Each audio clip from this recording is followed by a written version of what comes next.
Last October, we took the trip of a lifetime and cruised around New Zealand.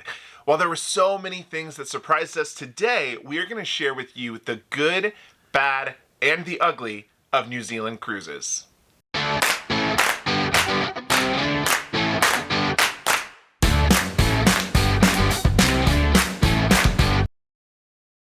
Hey everyone, what's up? My name is Jordan. And I'm Jared. And this is JJ Cruise. Today we're talking all about our epic New Zealand cruise. We're telling you about the things that surprised us, the things that we learned, and the things that you will want to know if you are taking a cruise to New Zealand for the first time. Now you're going to want to watch till the end because we will talk about the good, bad, and ugly, and along the way we're going to give you cruise tips to help make sure your cruise to New Zealand is the best one it possibly can be. This was our first cruise to New Zealand, and there are a lot of things we wish we would have known so we could prepare for our cruise. And we want to make sure that you are well prepared for your cruise to New Zealand, or if you are planning on cruising to New Zealand anytime soon. If you like what you see today, consider hitting the big like button below. And for those of you that are not yet subscribed to our channel, the red button that says the word subscribe, go ahead and hit that so you can come along for all of our journeys, reviews, cruise ship tours, and more videos just like these. Let's jump right into the good, and there's a lot of good when it comes to New Zealand in general. First and foremost, we have to talk about New Zealand cruise itineraries, and one of those common cruise itineraries is that of the sounds, the fjords, if you will. These sounds are absolutely gorgeous, and on our cruise itinerary, we had 3 of them in one day. That was a full day of epic sights and scenes. The beauty is just so magnificent and something you really can't find everywhere on a cruise itinerary. On this 12-night itinerary, we cruised through Milford Sound, Doubtful Sound, and Dusky Sound. One of the coolest parts of this cruise was having a naturalist on board that was narrating the entire day that we were cruising through these sounds. I think I learned more about mountains and fjords than I ever have in my life, all while taking in the breathtaking views of waterfalls and mountains. It was truly one of the best parts of the cruise. Something else that we have to put on our list is the beautiful landscape and lush plantation that lives on the other side of the world. Now, this was our first time being in the southern hemisphere, and every time we stepped off of the ship, we were amazed by just the greenery and the different trees and plants that we saw that we've never seen before in our life. If you're cruising to New Zealand, get ready to bring that camera out because you'll see a lot of beautiful sights. Nature, of course, is one of the top things for things to do in New Zealand, but alongside that is the wine. New Zealand is famous for their wine and wineries, and if you are into wine tastings, this is the place for you. We were lucky enough to experience multiple wine tastings at multiple cruise ports, and we can definitely say it was the time of our life. Wineries are fantastic around the world, but New Zealand has those special wineries that has that special foliage that Jordan was just talking about all around us at the time of tasting these delicious wines. So if you're ever looking for an adult escape, whether it's a couple's experience or maybe you're a solo cruiser and wanting to do something that's more engaging with a community of people that love wine, this is definitely an option for you. Alongside wine, we also got to experience a lot of food while we were over there. Something that absolutely surprised us was the amount of Asian cuisine throughout New Zealand. Now, when you're in Australia and New Zealand, you are a lot closer to Asia than you are here in the US. And so we didn't even kind of think about that till we got there. But we were able to try some of the most amazing Malaysian food and Thai food that we have ever eaten in our life.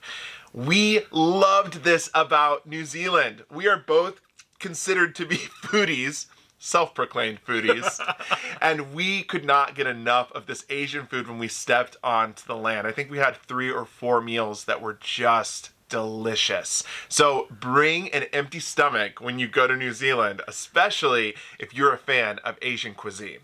One thing we always like to find out by exploring is whether or not this is really an easy destination to explore as someone from the States or North America. And we are happy to say this is one of the easiest places to travel to and not have a lot of difficulty when it comes to language barriers or difference in culture. Obviously, the culture of New Zealand is very different than our own, but it is something that we can relate to in many ways. That, along with the fact that English is the #1 language spoken at most of these cruise ports and destinations, really made it an easy transition for someone who is primarily English speaking here at home. Being able to relate and mingle with the locals is something that we love to do, and we found the people in New Zealand to be incredibly friendly. This is not something that we've experienced at every country that we've visited over the last couple of years, but the country of New Zealand is full of beautiful, wonderful, friendly, and kind people who were really happy to see us there, actually in the country. We were there shortly after cruising actually restarted within New Zealand. And so I think there was that excitement of the cruise industry and tourism kind of booming again and coming back. We were so happy to be a part of that. And we met so many wonderful locals that just made our experience even that much better. This included, of course, people on board the ship as well. If you're coming from the States or North America, you're going to see that there is going to be a little bit more of Australians and New Zealanders in the ships themselves. And they're fantastic people. We absolutely love all of our Aussie friends and New Zealand friends we made on board. Shout out to all the Kiwis on the other side of the world. You helped make our cruise incredibly special. When traveling abroad, one of the things you always have to consider is how easy is it to get around and pay for things while doing so. We were pleasantly surprised to see that credit cards, Visas, MasterCards were widely accepted in New Zealand at all of these ports, whether it be paying for restaurants, bar tabs, maybe businesses or shopping expenses. All of them were widely acceptable. So just make sure you have that 0 transaction fee on your credit card when taking it abroad, and the currency exchange and everything will be done for you on your credit card of choice. Another point to this that we really loved is the fact that while we were there, the US dollar was actually pretty favorable to that of the New Zealand dollar. Now, of course, this can change at any moment. Every day, currency exchanges and transaction rates are different. But it was something that is good to know in general, that it isn't going to be a higher cost or much lower of a cost. It's very similar to what you would see back at home. We can't talk about New Zealand without talking about The Lord of the Rings. Now, this is a destination where, of course, the Lord of the Rings films was primarily filmed and worked on. And if you are a Lord of the Rings fan, this is going to be a cruise for you.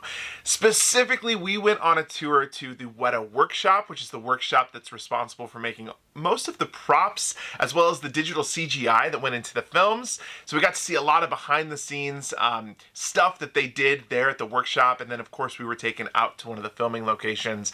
It was very, very cool. It was fun to see all of the different factors that went into making these major box office films.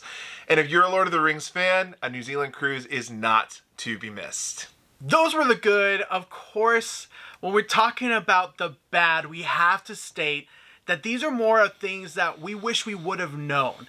You know, bad because we didn't know it and we had the rude awakening but not necessarily bad overall, and something you can plan well in advance for if you are well aware. Starting off, there are multiple cruise ports that are not close to city centers that are well known. A perfect example of this is Lyttelton to Christchurch. And one way to really figure this out is if you look at your cruise itinerary, you can a lot of times see 2 different names. One will be in parentheses, one will not be. The one that is recognizable, like Christchurch, is probably not where the actual cruise is porting because it's inland. It's not an area where you can actually port to. So we ported in Lyttelton and had to get a shuttle into the city center. Lyttelton is a small little community. There's maybe a few shops and a few places to eat, but it is not the focal point of why you go to Christchurch. And one thing we wish we would have known is that this was not the unusual one-off cruise port. This happened at multiple cruise ports in New Zealand. Something that came as a surprise to us was that when we docked in Lyttelton, we had to pay $30 a piece to take the shuttle bus about 30 minutes into Christchurch.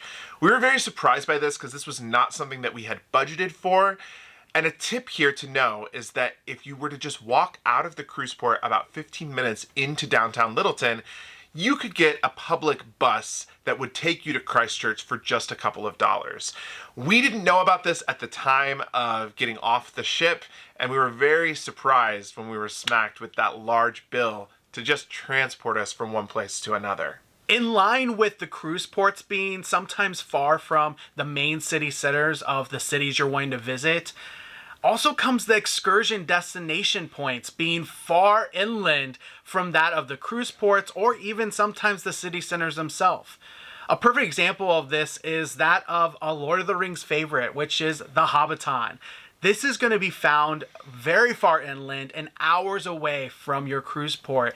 And so you're going to spend a lot of time just transiting to the destination you're looking to get to, having an experience there that might be limited because of the amount of time it takes to get there, and then taking that same amount of time to get back to your cruise. A hot tip here is to check into whether or not this same excursion is available at multiple cruise ports. For example, Hobbiton, just like what we talked about here, is available at multiple cruise ports, and some have a shorter transit time to get to your actual excursion than another cruise port. So it's something to always check into. You may be pleasantly surprised to save an hour or two of transit time, and we all know you want to save time when you're on your cruise. Something else that we wish we would have known is that some of these ports, there's very little to do unless you have an excursion planned. Now, of course, there's multiple ports like Auckland and other ports where you can get off and kind of walk into cities. However, we wish we would have had a very detailed plan on multiple days of our cruise because we kind of found ourselves just walking around not really knowing what to do. The excursions, though, can be very, very expensive, and it's something else that you really need to budget for. On average, most excursions cost about $200 per person. Now, we stopped at 8 different places in New Zealand, so that adds up very quickly. So it's just important to plan ahead, figure out exactly which excursions you're going to do, what days you might either stay on the ship or just get off for lunch, to have this plan so that you're not being surprised once you get on board with all of these extra expenses. We definitely do not want you to break the bank when going to New Zealand because it is something that is very easy to do. As Jordan mentioned earlier, we went in October, which in contrast to the Northern Hemisphere's fall, it is springtime in the Southern Hemisphere. And so with the springtime came a lot of iffy weather. And this is something that you should be prepared for in general when cruising to New Zealand. There was a lot of rainy days and days that just didn't make sense for us to go out and do the activities that we had hoped to do. And of course, that can be a bummer on any cruise, but we did find this to be a little more intensive during the springtime than we do on other cruises, whether it be in the Caribbean or other places in the North American region. So something just to be aware of is the weather can impact your cruise itinerary and cruise schedule in a very negative way. Cruises in New Zealand and Australia do run during their summer months, so it might be something to look into, maybe going in January or February, opposed to early on in the spring or later towards their fall, because you might hit that inclement weather a lot more during those months. This next point is going to come as a no-brainer to many of you, but it's just something that's very important to remember. You are on a different side of the world, so you are hours away from the time zone that you typically live in.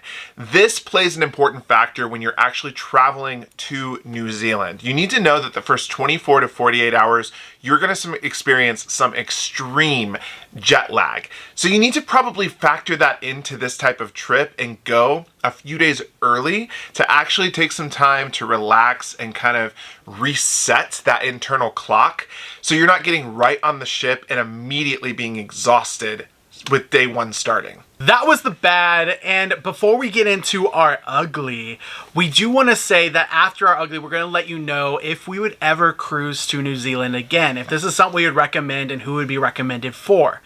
But before we do, let's of course talk about the ugly, and this ugly was something realized across our entire cruise ship. The ugly for this New Zealand cruise was the Tasman Sea. The Tasman Sea is the body of water in between New Zealand and Sydney, Australia, where we were getting off the ship. Coming back from this cruise, it was the bumpiest and choppiest water we have ever experienced. We've experienced some motion in the ocean, but we have never had it quite like this. The last 2 days of the cruise were sea days, and the ship was a ghost town. Almost everyone was pretty much strapped into their bed, not going anywhere because it was even hard to walk. At one point, I remember this poor lady holding on to a pole with both of her arms and her husband coming to get her to take her back to the room because the motion was so intense. Now, we've heard from cruisers that cruise New Zealand all the time from Australia that this is something that has been seen a lot, but it is something that can be completely opposite. You can have completely glass or very easy sailing as well, but we want you to be prepared for the worst. If you are someone who gets motion sickness, make sure you either choose a different itinerary or be prepared with all the things that you need, whether it's Bonine or some other type of anti-seasickness medication or preparation, so you don't have these rough waters affecting your cruise vacation. So all of that being said, let's answer the question. Would we go on a New Zealand cruise again? The answer is yes. We would, of course, love to cruise back to New Zealand, but we do think it's for a certain demographic, especially when we're talking about those traveling such a long distance from North America. Will we recommend this for a family coming from the States or Canada? Maybe not. We don't think that this is the best itinerary to make your young ones travel that far of a distance to go to. However, for couples, adult couples, as well as solo travelers wanting to go on an adventure, or anyone that's a wine connoisseur or Lord of the Rings fan, this is a great, fantastic cruise vacation to go on. We really did enjoy our time over in New Zealand. It was a very unique, very different type of cruise. We can't wait to go back, which we will do in the future at some point. But now we ask you, have you ever been to New Zealand? What do you think? Do you agree with us? Do you disagree with us? And what do you hope to see when you go to New Zealand? The comments are open below, and we welcome everyone to leave a comment on this video.